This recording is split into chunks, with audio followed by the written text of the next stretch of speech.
I installed this boiler about 6 years ago. And every single year that I come back to this boiler, I always think, has it already been a year? Yeah, service engineers will be able to relate to this one.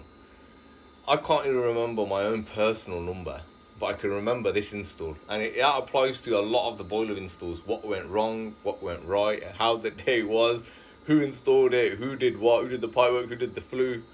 So subhanAllah, it's crazy. And as a service engineer, every year when the service comes around, right, you always have that same joke with the customer, what? It's already been a year, right? And what I always like to do, and I don't do this on every job, but because I have so many jobs that I do repetitively every year, but sometimes I like to just think, what's changed in the last year?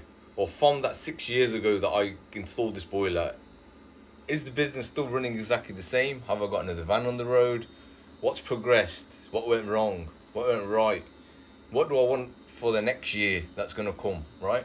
Setting a lot of miniature goals, and then I'll come back to the job the next year and I'll think, oh yeah, I was, So some people remember their anniversaries, their birthdays and stuff like that. Heating engineers will probably remember the boiler they fitted, and probably that's a good time if you don't do it. Some people have New Year's resolutions and stuff like that. Maybe you can have a boiler installation and a specific boiler, and by the next time I'm here, I want to make sure I get this done. Life goals, work goals, money related, health related, things like that.